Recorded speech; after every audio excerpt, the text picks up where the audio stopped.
बच्चों, आज हम सीखेंगे काल। हिंदी व्याकरण कक्षा 5वीं में आज व्याकरण में हम सीखेंगे काल। तो चलिए इसे विस्तार से पढ़ते हैं। सबसे पहले हम काल की परिभाषा जानेंगे। क्रिया के जिस रूप से उसके करने या होने के समय का पता चले उसे काल कहते हैं। अंग्रेजी में हम इसे टेंस कहते हैं, जैसे past tense, future tense, present tense. ऐसे ही हिंदी में काल होता है। जो क्रिया मतलब जो काम किस समय में हुआ है, आज हो रहा है, कल हुआ था या कल होने वाला है, ये समय का पता चले तो उसे हम काल कहते हैं। क्या कहते हैं? काल कहते हैं। मेरे पीछे आप दोहराएंगे। क्रिया के जिस रूप से उसके करने या होने के समय का पता चले उसे काल कहते हैं। आप ये अपनी नोटबुक में नोट डाउन भी करके रख सकते हैं ताकि आपको रिवीजन करने में इजी रहे। तो चलिए हम इसका विस्तार से अध्ययन करते हैं। यहाँ हम उसके कुछ उदाहरण जानेंगे। पहला, वह किताब पढ़ रही थी।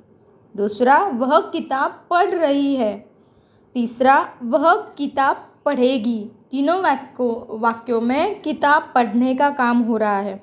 ठीक है, इन वाक्यों को पढ़ने से पता चलता है कि किताब पढ़ने की क्रिया पहले वाक्य में हो चुकी है, दूसरे वाक्य में हो रही है और तीसरे वाक्य में होने वाली है। जो आगे वाला समय आएगा उसमें ये क्रिया होने वाली है। तो इसमें हमें क्रिया कब हो रही है उस समय का पता चल रहा है, इसीलिए उन्हें बोलते हैं काल। उस शब्द को बोला जाता है काल। तो इसके जो प्रकार होते हैं वो हम आगे पढ़ेंगे। काल के भेद। तो काल के मूलतः 3 भाग होते हैं, 3 भेद होते हैं। पहला भूतकाल, दूसरा वर्तमान काल और तीसरा भविष्यकाल।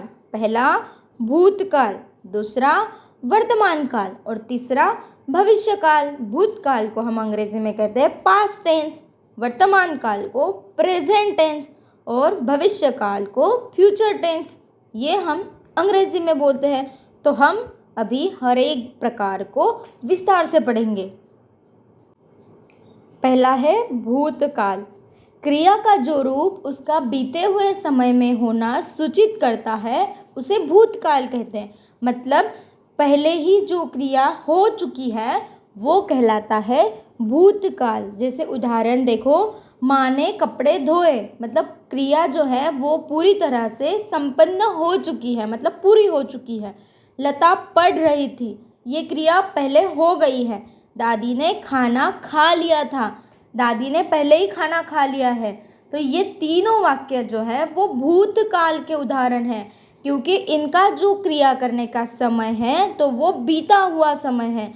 जो शब्द बीता हुआ समय की ओर इशारा करे तो वो होता है भूतकाल। आगे दूसरा काल हम देखेंगे। दूसरा है वर्तमान काल। क्रिया का जो रूप उसका चल रहे समय में होना सूचित करता है उसे वर्तमान काल कहते हैं। उसका एक अच्छा उदाहरण देती हूँ। आज हम काल पढ़ रहे हैं। अभी आप क्या पढ़ रहे हैं?